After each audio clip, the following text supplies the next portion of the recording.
Good evening. देखिए micro economics के 2 chapter अपने पूरे हो गए, इंट्रोडक्शन और कंज्यूमर बिहेवियर। थर्ड चैप्टर अपन लेके आ रहे हैं प्रोडक्शन एंड कॉस्ट, उत्पादन व लागत। चैप्टर नंबर 3 है माइक्रो का, production and cost, production and cost, उत्पादन व लागत, उत्पादन व लागत। देखिए उत्पादन की बात पहले करेंगे, लागत को बाद में पढ़ेंगे। 2 पार्ट में अपन पढ़ेंगे, पहले उसके उत्पादन का पार्ट पढ़ेंगे, उसके बाद में लागत का। उत्पादन क्या होता है? देखिए उत्पादन होता है कि जो भी एक फर्म जिन आगतों का, आगत का मतलब यहां कारक से है, इनपुट से है, कि एक फर्म जिन आगतों का, जिन इनपुट्स का प्रयोग करने से जो आउटपुट उसे मिलता है उसको कहते हैं उत्पादन। उसको क्या कहते हैं? उत्पादन कहते हैं। यानी कि अब आउटपुट, इनपुट क्या होते हैं? इनपुट में मुख्यतः उत्पादन के 3 कारक इसमें माने जाते हैं, भूमि, श्रम और पूंजी। Land, labour and capital. Land, labour and capital, ये क्वेश्चन पूछा भी गया है बोर्ड एग्जाम में कि उत्पादन के मुख्य कारक कौन से हैं। तो उत्पादन के यानी प्रोडक्शन के जो मेन जो कारक होते हैं, मेन जो फैक्टर होते हैं, वो होते हैं लैंड, लेबर एंड कैपिटल। क्या होते हैं? Land, labour and capital. Land, labour and capital होते हैं। It is clear? अच्छा, अब उत्पादन किसे कहते हैं पहले अपन बात करते हैं। उत्पादन, उत्पादन क्या होता है? प्रोडक्शन क्या चीज है? विभिन्न आगतों का, विभिन्न आगतों का प्रयोग करने से, प्रयोग करने से एक फर्म को, एक फर्म को जो निर्गत प्राप्त होता है, जो निर्गत प्राप्त होता है, उत्पादन कहलाता है। उत्पादन कहलाता है। ये आगत यहां इनपुट है और निर्गत यहां आउटपुट है। आउटपुट, इनपुट, यानी कि वेरियस इनपुट्स को यूज करने से जो एक फर्म को आउटपुट प्राप्त होता है उसे क्या कहा जाता है? उत्पादन कहा जाता है। अब बात करेंगे आगत क्या होती है, यानी कि इनपुट्स क्या होते हैं। वे संसाधन या कारक, वे संसाधन या कारक जिनका प्रयोग, जिनका प्रयोग उत्पादन प्रक्रिया में, उत्पादन प्रक्रिया में किया जाता है, किया जाता है, आगत कहलाते हैं, कहलाते हैं। उत्पादन के मुख्यतः, उत्पादन के मुख्यतः 3 कारक होते हैं। 3 फैक्टर होते हैं। क्या क्या? भूमि, श्रम व पूंजी। यानी कि इन 3 कारकों का प्रयोग मुख्यतः एक फर्म में किया जाता है, जिसे क्या कहा जाता है? आगत कहा जाता है। क्या कहा जाता है? आगत। देखिए इसके आगत भी नाम मिलेंगे आपको, इसका आपको कारक भी नाम मिल सकता है, इसका आपको साधन भी नाम मिल सकता है। तीनों एक ही चीज है, तीनों को इनपुट कहते हैं। तीनों को क्या कहते हैं? इनपुट कहते हैं। कि वे संसाधन या वे साधन या कारक जिनका प्रयोग उत्पादन प्रक्रिया में किया जाता है, वे क्या कहलाते हैं? आगत। और उत्पादन के मुख्यतः कितने कारक होते हैं? 3 कारक होते हैं। ये देखिए मोस्ट क्वेश्चन है यहाँ पे। उत्पादन के मुख्यतः कितने कारक होते हैं? 3 कारक होते हैं। कौन कौन से कारक होते हैं? बोर्ड एग्जामिनेशन में क्वेश्चन पूछा गया है। मुख्यतः 3 कारक, भूमि, श्रम और पूंजी, यानी कि लैंड, लेबर और कैपिटल। लैंड, लेबर और कैपिटल। ठीक है, लैंड, लेबर एंड कैपिटल, ये होते हैं क्या? मुख्य कारक होते हैं। क्या होते हैं? मुख्य कारक होते हैं। अब उत्पादन फलन, एक डेफिनेशन पूछी जाती है उत्पादन फलन की। उत्पादन फलन, देखिए आगत की मैं बात कर रहा हूं कि आगत कैसे प्रयोग करते हैं। देखिए मान लो कि अपन यूं समझ लेते हैं कि एक बिस्किट बनाते हैं। बिस्किट की एक फर्म है, बिस्किट बनाएगी। तो बिस्किट बनाने के लिए देखो आटा, ग्लूकोज, शुगर एक्सेट्रा आदि चीजों का प्रयोग करेगी। तो सबसे पहले आप कहां उस फैक्ट्री को लगा रहे हैं, कहां उस प्लांट को लगा रहे हैं, वो उसमें रॉ मटेरियल के लिए आप इन्वेस्टमेंट कर रहे हैं, कैपिटल, फिर उसे उत्पादित करने के लिए अपने को लेबर चाहिए। ये सारी चीजें जो अपन एक संसाधनों का प्रयोग करके और बिस्किट लास्ट अपने फाइनल गुड्स या फाइनल प्रोडक्ट पे पहुंचेंगे, उस दौरान जो जो अपन ने क्रिया की है, जिन जिन साधनों पे अपने जो पैसे खर्च किए हैं, यानी जो साधन जो है, जो साधन काम में लिए हैं, जैसे अपने रॉ मटेरियल काम में लिया, जिसमें फ्लोर है, शुगर है, ग्लूकोज है, उसके बाद में लेबर यूज किया है, लेड यूज किया है, कैपिटल यूज किया है, ये सारे जो संसाधन है, इन सभी संसाधनों को क्या कहा जाता है? आगत। और इनका प्रयोग करके हम फाइनल प्रोडक्ट क्या प्राप्त कर रहे हैं? बिस्किट। वो क्या हो जाएगा? उत्पादन। तो आगतों का प्रयोग करने से एक फर्म में जो निर्गत प्राप्त होता है वो तो उत्पादन होता है, और संसाधन जिनका प्रयोग उत्पादन प्रक्रिया में किया जाता है वे क्या होते हैं? आगत कारक या साधन होते हैं। मुख्यतः 3 कारक या 3 साधन होते हैं: भूमि, श्रम, पूंजी, लैंड, लेबर एंड कैपिटल। ठीक है। उत्पादन फलन क्या होता है? उत्पादन फलन आगत व निर्गत के मध्य संबंध को व्यक्त करता है, या कह सकते हैं कि विभिन्न आगतों व निर्गत के मध्य संबंध को उत्पादन फलन कहते हैं, या विभिन्न आगतों व निर्गत के मध्य संबंध को उत्पादन फलन कहते हैं। ए प्रोडक्शन फंक्शन कहते हैं इसको इंग्लिश में। A production function shows relation between inputs and outputs. ये एक प्रोडक्शन फंक्शन है, वो इनपुट्स और आउटपुट में रिलेशन को क्या करता है? शो करता है, प्रेजेंट करता है। वो क्या होता है? प्रोडक्शन फंक्शन होता है। इसकी इक्वेशन होती है Q = f(x1, x2). ये उत्पादन फलन की क्या है? इक्वेशन। यहाँ पे x1 क्या है? x1 इनपुट 1 है, इनपुट 1 की मात्रा है। x2 ये इनपुट 2 है, कोई भी इनपुट जो अपन यूज कर रहे हैं इनपुट 2 है। Q यहाँ पे क्या है? प्रोडक्शन है। Q यहाँ पे क्या है? प्रोडक्शन की मात्रा है, प्रोडक्शन की मात्रा है। ये इनपुट फर्स्ट की मात्रा, इनपुट सेकंड की मात्रा, ये प्रोडक्शन की मात्रा है। इसको इक्वेशन के अनुसार Q = f(x1, x2) के रूप में इसको लिखा जाता है। ये क्या है? Production function. ठीक है। तो एक उत्पादन हो गया। आगत किसे कहते हैं? ये बात हो गई। उत्पादन फलन किसे कहते हैं? उत्पादन फलन का समीकरण कैसा होता है? उत्पादन के मुख्य साधन कौन कौन से होते हैं? ये सब बात करने के बाद में अब उत्पादन की अपने को 2 अवधारणाएं पढ़नी है, जिसमें एक अल्पकालीन और एक दीर्घकालीन, short run and long run concept इसका पढ़ेंगे अपन प्रोडक्शन का। देखिए, उत्पादन फलन को एक मैं आपको एक टेबल से भी थोड़ा सा एक्सप्लेन कर देता हूं। उत्पादन फलन को एक टेबल बनाते हैं। उत्पादन फलन की देखिए, उत्पादन फलन की एक अपन टेबल बना देते हैं। ठीक है। उत्पादन फलन के लिए अपन क्या है कि 2 साधन काम में लेंगे। कितने साधन काम में लेंगे? 2। यहां लिखेंगे कारक, यहां क्या लिखेंगे? कारक। ठीक है। अब कारक में एक यहां ले लेंगे क्या? x1, और यहां क्या ले लेंगे? x2। ये ले लिया अपन ने एक x1 और x2। ये तो क्या ले लिए? कारक ले लिए। अब x1 लेता हूं मैं 0, 1, 2, 3, 4, 5, 6, और इधर भी लेता हूं 1, 2, 3, 4, 5 और 6। ये तो बात होगी किसकी? कारकों की। यहां अपन कारकों को क्या कर देंगे? बंद कर देंगे। इसको थोड़ा मैं हटा देता हूं यहां से।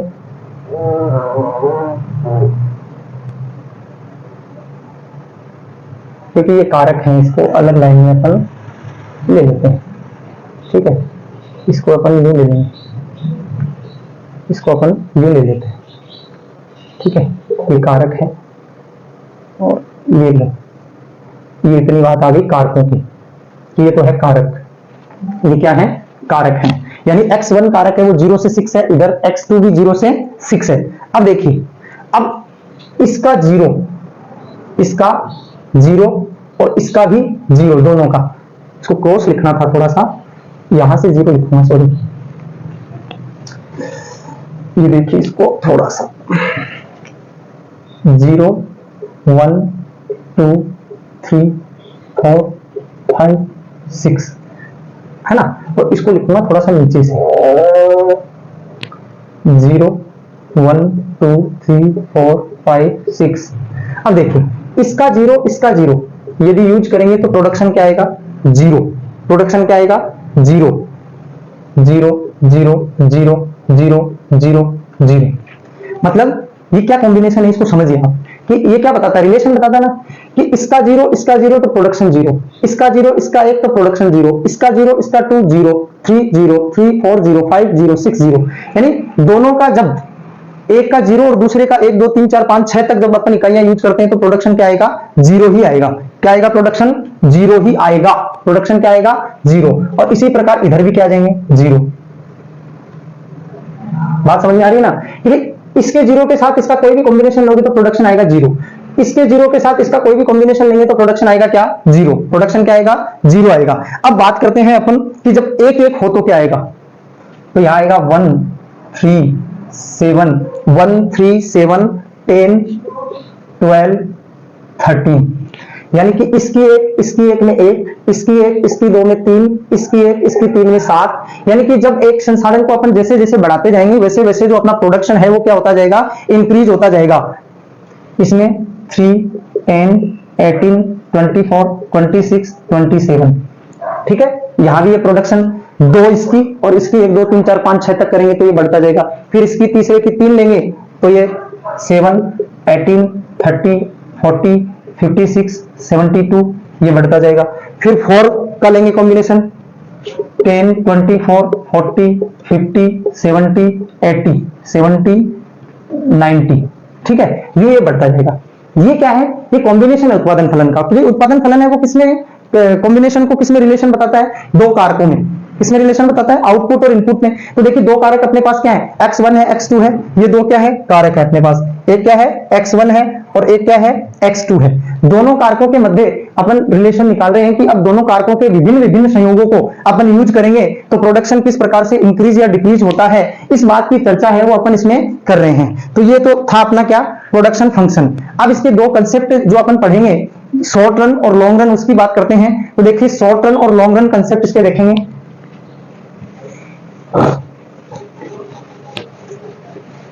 Short run long run concept की बात करेंगे अपन यहां पे।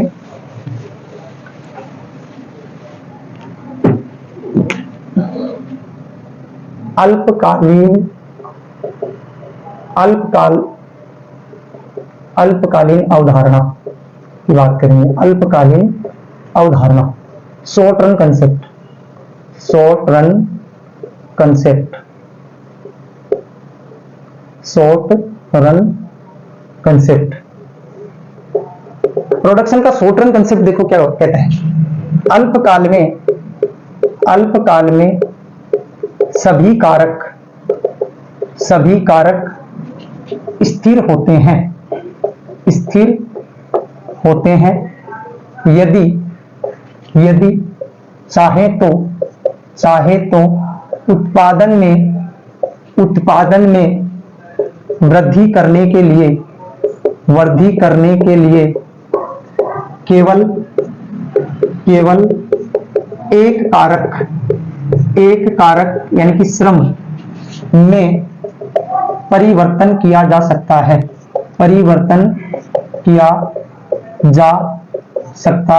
है, तो देखिए इसमें समझना क्या है कि अल्पकालीन अवधारणा क्या कहती है, कि अल्पकालीन अवधारणा ये कहती है कि अल्पकाल में जितने भी साधन अपन यूज कर रहे हैं, जितने भी कारक अपन यूज कर रहे हैं, वो कैसे होंगे, स्थिर होंगे, फिक्स्ड होते हैं। कैसे होते हैं, फिक्स्ड। चाहे तो उत्पादन में वृद्धि करने के लिए केवल कितने कारक में, 1 फैक्टर में। एक फैक्टर को क्या कर सकते हैं, वेरिएबल कर सकते हैं। एक फैक्टर को क्या कर सकते हैं, वेरिएबल कर सकते हैं। और वो फैक्टर क्या है, वो फैक्टर रहेगा लेबर। वो फैक्टर क्या रहेगा, लेबर। मान लो अपन ने 5 लेबर लगा रखे हैं, 5 लेबर से अपना काम है वो नहीं हो पा रहा है, प्रोडक्शन कम आ पा रहा है, तो अपन लेबर, नंबर ऑफ लेबर्स बढ़ा सकते हैं। लेबर की संख्या में अपन क्या कर सकते हैं, वृद्धि कर सकते हैं। लेबर की संख्या में यहाँ अपन क्या कर सकते हैं, वृद्धि कर सकते हैं। लेकिन कैपिटल और लैंड जो 2 संसाधन है उसको अपन यहाँ नहीं छेड़ेंगे, उसमें किसी प्रकार का कोई परिवर्तन नहीं होगा। तो देखिए यहाँ एक बात निकल के आती है, जो संसाधन या जो साधन या कारक स्थिर होते हैं उन्हें स्थिर आगते कहा जाता है। स्थिर आगते कहा जाता है। अब देखो नॉर्मली आपको ये क्वेश्चन क्या पूछा जा सकता है, यहाँ से 1 नंबर का क्वेश्चन पूछे जाने की संभावना होती है। ये से पूछा जा सकता है कि अल्पकाल में जो कारक या साधन जो होते हैं वो कैसे होते हैं। तो अल्पकाल में कारक है और साधन जो होते हैं वो नॉर्मली अपन बात करें सामान्य तौर पर स्थिर होते हैं। कैसे होते हैं, फिक्स्ड होते हैं। कैसे होते हैं, फिक्स्ड होते हैं। बात समझ में आई। अच्छा एक बात और है यहाँ पे, जो साधन या कारक परिवर्तित होते हैं उन्हें परिवर्ती आगतें कहा जाता है। परिवर्ती आगतें कहा जाता है। कैसी आगतें कहा जाता है? परिवर्ती आगतें कहा जाता है। वेरिएबल जो होते हैं, वेरिएबल फैक्टर, और ये क्या है? ये है फिक्स्ड फैक्टर। क्या है? Fixed factor. बात समझ में आ गई होगी कि अल्पकाल की क्या स्थिति होती है कि अल्पकाल में जो साधन या कारक होते हैं वो कैसे होते हैं? स्थिर होते हैं, और जो एक कारक में जो श्रम जो है उसमें अपन परिवर्तन कर सकते हैं, वो भी उत्पादन में वृद्धि करने के लिए चाहे तो कर सकते हैं, चाहे तो उसमें क्या की जा सकती है? वृद्धि की जा सकती है। क्या की जा सकती है? वृद्धि की जा सकती है। बात समझ में आई? अब देखिए दीर्घकालीन अवधारणा क्या कहती है? दीर्घकालीन अवधारणा, लॉन्ग रन कंसेप्ट क्या कहते हैं इसका? लॉन्ग रन कंसेप्ट,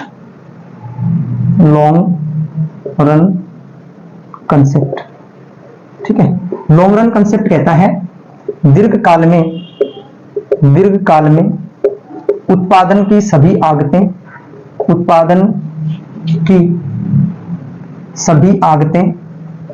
परिवर्ती होती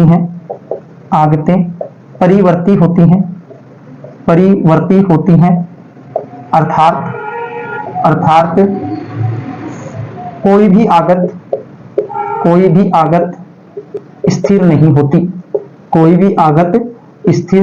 नहीं होती है। देखिए दीर्घकाल जो होता है, दीर्घकाल का मतलब समझते हैं, अल्पकाल का मतलब होता है 1 ईयर, और दीर्घकाल का मतलब होता है मोर देन 1 ईयर। देखिए 1 ईयर में अपने को जो फिक्स्ड जो कैपिटल होती है या फिक्स्ड जो रिसोर्सेज होते हैं उनको चेंज करने की आवश्यकता नहीं होती है, क्योंकि अल्पकाल में अपन नई मशीन भी चेंज करते हैं, नहीं अपन कोई नया प्लांट लगाते हैं, नहीं कोई और है, तो वहां क्या है केवल अपन लेबर में परिवर्तन कर सकते हैं। लेकिन दीर्घकाल की अपन बात करें कि जब 2 या 3 या 4 साल में जब नई टेक्निक चेंज हो जाती है, तो वहां अपन मशीन को भी, प्लांट को भी चेंज कर सकते हैं, वहां अपन कैपिटल भी और इन्वेस्ट कर सकते हैं, अपने जो फर्म का साइज है, जो फर्म की जो कैपेसिटी ऑफ प्रोडक्शन है उसको बढ़ाने के लिए अपन नई नई तकनीक का प्रयोग करने के साथ साथ इन्वेस्टमेंट को क्या कर सकते हैं? बढ़ा सकते हैं। तो इसका कहने का मतलब है कि दीर्घकाल में उत्पादन की जो सभी आगतें होती हैं वो कैसी होती है? परिवर्ती होती है, वेरिएबल होती है। कोई भी आगत है वो क्या है? स्थिर नहीं होती, फिक्स नहीं होती है। बात समझ में आ गई होगी कि कोई भी आगत है वो कैसी नहीं होती है? स्थिर, फिक्स्ड नहीं होती है, यानी कि सारी की सारी आगतें हैं वो दीर्घकाल में कैसी होती हैं? वेरिएबल्स होती हैं। कैसी होती हैं? वेरिएबल होती हैं। समझ में आ गई बात? अच्छा, अब देखिए अल्पकालीन उत्पादन फलन और दीर्घकालीन उत्पादन फलन की अपन बात करेंगे, उससे पहले अपन कुल आगत कुल उत्पाद, औसत उत्पाद और सीमांत उत्पाद की बात करेंगे, उनकी कैलकुलेशन कैसे होती है, फॉर्मूलाज वगैरह की बात करेंगे, ठीक है। एक एक के डायग्राम से उसको समझेंगे। अब देखिए अल्पकालीन जो उत्पाद की अवधारणा है उसके लिए अपन यहां क्या पढ़ेंगे? परिवर्ती अनुपातों का नियम पढ़ेंगे। परिवर्ती अनुपातों का नियम, लॉ ऑफ वेरिएबल प्रोपोर्शन, इसके अन्य नाम भी है, अपन जब चर्चा करेंगे इसके ऊपर, क्योंकि यहां से क्वेश्चन आता है। और दीर्घकालीन अवधारणा में अपन पढ़ेंगे रिटर्न टू स्केल। क्या पढ़ेंगे?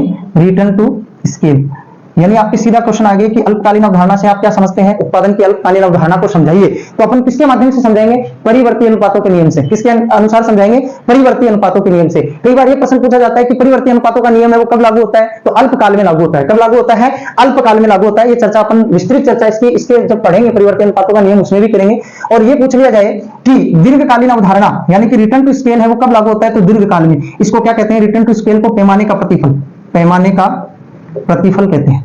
पैमाने का प्रतिफल क्या कहते हैं? पैमाने का प्रतिफल। मान लो आपके आ गया कि उत्पादन की दीर्घकालीन अवधारणा से आप क्या समझते हैं? दीर्घकालीन उत्पादन अवधारणा को समझाइए। तो दीर्घकालीन उत्पादन की अवधारणा को समझाने के लिए अपन रिटर्न टू स्केल का प्रयोग करेंगे। किसका प्रयोग करेंगे? रिटर्न टू स्केल का प्रयोग करेंगे। और अल्पकालीन के लिए लॉ ऑफ वेरिएबल प्रोपोर्शन का अपन प्रयोग करेंगे अल्पकालीन अवधारणा को एक्सप्लेन करने के लिए। ये अपन उसके बाद में पढ़ेंगे जब अपन कुल उत्पाद, औसत उत्पाद, सीमांत उत्पाद को पढ़ लेंगे, क्योंकि उनसे ही संबंधित इसमें चीज आएगी परिवर्ती अनुपातों के नियम में। तो देखिए अब अपन एक एक उत्पाद को पढ़ते हैं। उत्पाद के प्रकार कितने होते हैं? ठीक है,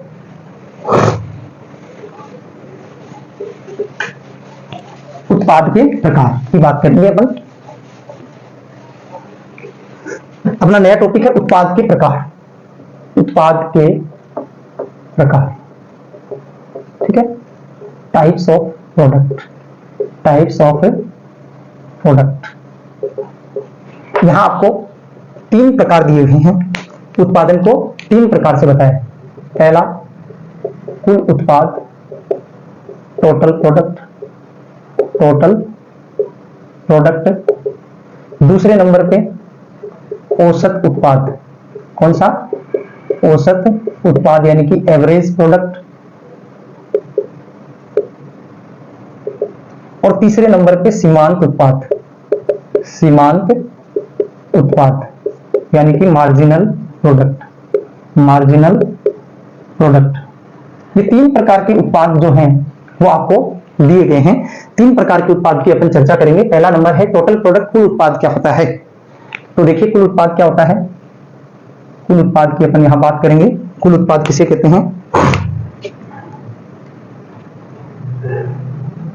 कुल उत्पाद की बात करेंगे। विभिन्न आगतों का प्रयोग करने से जो निर्गत प्राप्त होता है उसका कुल योग कुल उत्पाद कहलाता है, कुल उत्पाद कहलाता है। मान लो कि अपन कारक ए कारक बी का उपयोग कर रहे हैं, तो कारक ए और बी का उपयोग करने से, एक एक इकाई का उपयोग करने से अपने को क्या प्रोडक्शन मिला, 2-2 का, 3-3 का, 4-4 का, 5-5 का, 6-6 का। यानी जैसे जैसे अपन विभिन्न आगतों का प्रयोग करते जा रहे हैं वैसे वैसे जो निर्गत प्राप्त हो रहा है उसका जो योग होता है उसे क्या कहते हैं कि भाई एक से क्या मिला, दूसरे से क्या मिला, तीसरे से क्या मिला, चौथे से क्या मिला, पांचवे से क्या मिला। तो उन सबका जो टोटल प्रोडक्ट निर्गत होता है, जो टोटल आउटपुट होता है उसको कहते हैं क्या, कुल उत्पाद। क्या कहते हैं, कुल उत्पाद कहते हैं। तो कुल उत्पाद कैसे निकलता है, TP is equal to x1 x2 x3 x4 dash dash dash dash xn। ये होता है टोटल प्रोडक्शन, कि विभिन्न आगतों का अपन प्रयोग करते जाते हैं और जो अपने को प्रोडक्शन प्राप्त होता है वो क्या कहलाता है, वो क्या कहलाता है, अपना कुल उत्पाद कहलाता है। क्या कहलाता है, कुल उत्पाद। देखिए x1 plus x2 plus x3 plus x4 plus dash dash dash dash plus xn, यानी जितने भी संसाधनों का अपन यूज करेंगे और उन संसाधनों का यूज करने से जो अपने को प्रोडक्शन प्राप्त हो रहा है, जो प्रोडक्शन अपने को प्राप्त हो रहा है उसको अपन क्या कहेंगे, कुल उत्पाद कहेंगे। क्या कहेंगे, कुल उत्पाद कहेंगे। बात समझ में आई, उसे कहते हैं कुल उत्पाद। अच्छा, एक TP is equal to sigma MP भी होता है, TP is equal to sigma MP. जब अपन मार्जिनल प्रोडक्शन का टोटल करेंगे तो वो लास्ट इकाई के बराबर जो कुल प्रोडक्शन अपना है वो अपने सामने आ जाएगा, वो अपने सामने आ जाएगा कि कुल उत्पाद कितना हुआ विभिन्न संसाधनों का प्रयोग करने से। तो ये होता है अपना कुल उत्पाद। क्या होता है, कुल उत्पाद। वक्रों की बात अलग से सेपरेट अपन करेंगे। दूसरे नंबर की बात करते हैं औसत उत्पाद की। दूसरा नंबर है औसत उत्पाद, इसे कहते हैं कुल उत्पाद की मात्रा या इकाइयों में श्रम की इकाइयों का भाग देने पर, श्रम की इकाइयों का भाग देने पर औसत उत्पाद प्राप्त होता है, औसत उत्पाद प्राप्त होता है। सूत्र होता है इसका AP is equal to TP upon L, AP is equal to TP upon L. कुल उत्पाद में कारकों की इकाइयों का भाग देंगे, यदि श्रम की इकाइयों का भाग देंगे तो हमें क्या प्राप्त होगा, एपी प्राप्त होगा। क्या प्राप्त होगा, एपी प्राप्त होगा। एक टेबल के माध्यम से इसको समझेंगे भी अपन कि इसका कैसा क्या सिस्टम होता है। ठीक है, इसका क्या करेंगे, इसका एक टेबल के माध्यम से तीनों की कैलकुलेशन में आपको बताऊंगा कि कैसे कैसे इनको कैलकुलेट किया जाता है। तो ठीक है, स्क्रीनशॉट लीजिए। अब मार्जिनल प्रोडक्ट की बात करते हैं अपन। मार्जिनल प्रोडक्ट की अपन बात करेंगे कि मार्जिनल प्रोडक्ट है वो क्या होता है। देखिए मार्जिनल प्रोडक्ट की बात अपन करेंगे। देखिए मार्जिनल प्रोडक्ट क्या होता है। देखिए मार्जिनल प्रोडक्ट का जो बात मैं कर रहा हूं, अपन ने मार्जिनल यूटिलिटी की बात की थी पिछले चैप्टर में कि एक इकाई का उपयोग बढ़ाने से, यूटिलिटी का मतलब उपयोगिता होता है, एक इकाई का उपयोग बढ़ाने से कुल उपयोगिता में जो परिवर्तन आता है उसको कहते हैं सीमांत उपयोगिता। क्या कहते हैं, सीमांत उपयोगिता। सेम वही कंसेप्ट यहां लागू करेंगे कि कारक की, उत्पादन के कारक की एक अधिक इकाई को बढ़ाने से, उत्पादन के कारक की एक इकाई को बढ़ाने से कुल उत्पाद में जो परिवर्तन होता है उसे क्या कहते हैं, सीमांत उत्पाद कहते हैं। देखिए उत्पादन की उत्पादन की उत्पादन के की नहीं, उत्पादन के कारक की एक इकाई में वृद्धि करने पर कुल उत्पाद में जो परिवर्तन आता है सीमांत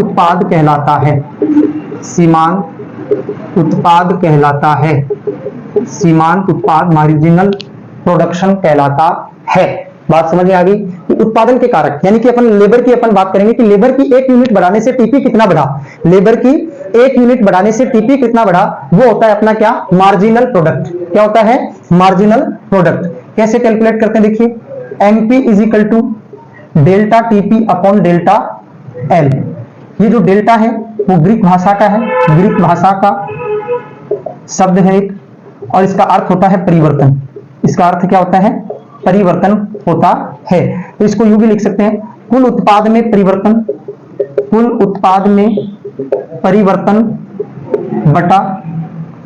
बटा कारक में परिवर्तन, कुल उत्पाद में परिवर्तन बटा कारक में परिवर्तन। इसके द्वारा अपन एमपी की कैलकुलेशन, मार्जिनल प्रोडक्ट की कैलकुलेशन करते हैं। और इसके अलावा MP is equal to TPN minus one. इसके द्वारा भी अपन क्या कर सकते हैं, मार्जिनल प्रोडक्ट का मेजर कर सकते हैं कि सीमांत उत्पाद है उसकी गणना कैसे की जाती है। इसे सीमांत उत्पाद की गणना की जा सकती है। तो देखिए सीमांत उत्पाद उत्पादन के एक कारक में वृद्धि करने से कुल उत्पाद में जो परिवर्तन आता है वो सीमांत उत्पाद होता है। निकालते हैं delta TP upon delta L. Delta Greek भाषा का शब्द है, अर्थ होता है परिवर्तन। कुल उत्पाद में परिवर्तन अपॉन कारक में परिवर्तन। इसका मतलब ये होता है, एक फॉर्मूला और लगा सकते हैं, MP is equal to TPN minus one. इसके द्वारा भी अपन इसकी गणना कर सकते हैं। अब देखिए अपन एक टेबल के माध्यम से इसको समझेंगे। एक टेबल बनाते हैं टीपी एपी एमपी कैलकुलेट करने की।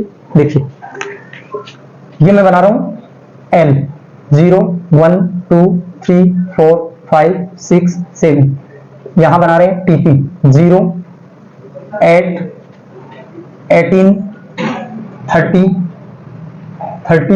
30 के बाद में 45 65 के बाद में 90 के बाद में अपन बात करेंगे इसकी 90 के बाद में 80 और 80 के बाद में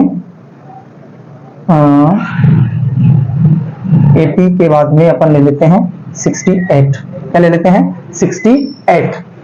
क्या कैलकुलेट करेंगे 80 और यहां क्या कैलकुलेट करेंगे एमपी। देखिए ये अपन ने टीपी ले ली। अब टीपी से क्या निकालना है 80, टीपी से क्या निकालना है 80। तो 80 कैसे निकलता है, टीपी अपॉन एल से।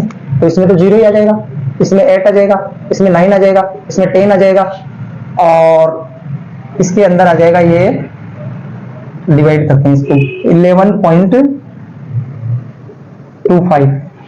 ठीक है, इसमें आ जाएगा 13, इसमें आ जाएगा 15, इसमें करते हैं यहाँ पे डिवाइडेशन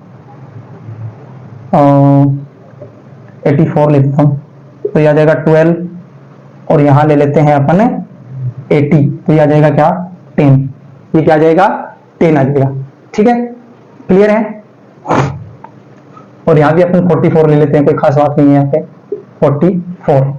ठीक है 44 ले लेते हैं तो ये आ गया देखो एपी टीपी एपी एमपी। क्या आ गया टीपी एपी एमपी। तो देखिए एमपी कैसे निकालेंगे। अब एमपी निकालने के लिए क्या करते हैं कि पहले डैश 0 में। अब देखिए टीपी में क्या चेंज हुआ, एक लेबर बढ़ने पे क्या चेंज हुआ, तो 0 से हो गया क्या 8 तो ये 8, फिर 8 से 18 तो क्या 10, फिर 12, फिर 14, फिर ये हो गया आपके 21। उसके बाद में यहाँ 25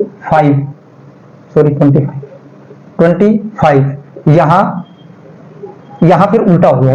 यहां फिर क्या हो गया उल्टा हो गया कि यहां 90 के बाद में क्या हो गया, ये कम हो गया। तो यहां अपन कर देते हैं 6 और यहां 4, यहां क्या कर देते हैं 4 कर देते हैं। ठीक है, ये है इसका टीपी एपी एमपी। क्या है? टीपी एपी और एमपी। इसके आधार पे ही अपन क्या करेंगे, इसके आधार पे ही अपन चर्चा किसकी करेंगे, किसकी करेंगे, इसके आधार पे ही अपन चर्चा करेंगे सॉरी इनके डायग्राम्स की, इनके कर्व की, कि टीपी कर्व कैसा होता है, एपी कर्व कैसा होता है, एमपी कर्व कैसा होता है। ये यदि टेबल अपने को, ये अपन ने एक टेबल बनाई है, काल्पनिक टेबल है, इसके माध्यम से ये समझेंगे अपन कि उसका एक्सप्लेनेशन कैसे करते हैं। यदि ये टेबल में जो चीज है उसी को अपने को एक्सप्लेन करना है, उसके माध्यम से जो टेबल में अपने को दिख रहा है उसी के माध्यम से अपने को क्या करना है, एक्सप्लेन करना है। ठीक है, और ये शायद यहाँ पे मैंने गलत भी कर दिया है, इसको थोड़ा सा चेंज करते हैं। ये 90 के बाद में यहाँ हो जाएगा 100 और 110 हो जाएगा, 100 और 110। ठीक है, 25 के बाद में ये आ जाएगा 10 और यहाँ 8 कर देते हैं, ये हो जाएगा क्या 8।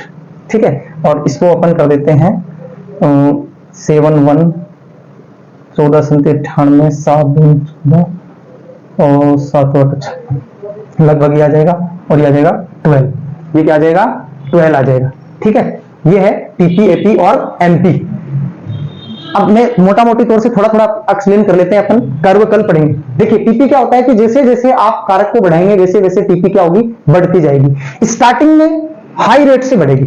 कौन सी रेट से बढ़ेगी? हाई रेट से। देखो 8 फिर 18 फिर 30 फिर ये फिर ये फिर ये, और एक स्तर पे जाके मैक्सिमम होने के बाद में उसमें क्या होने लग जाती है, गिरावट होने लग जाती है। क्या होने लग जाती है? गिरावट। एपी क्या होता है, पहले कंटिन्यूअसली बढ़ेगा और फिर उसके बाद में कम हो जाएगा। ऐसा ही एमपी भी बढ़ेगा और कम हो जाएगा, लेकिन एमपी में वृद्धि तेज होती है और गिरावट भी तेज होती है। एपी एवरेज स्पीड से बढ़ता है और एवरेज स्पीड से ही गिरता है। ये चर्चा अपन कल डायग्राम के साथ करेंगे, इसी टेबल को अपन लेंगे। ठीक है, ओके, थैंक यू।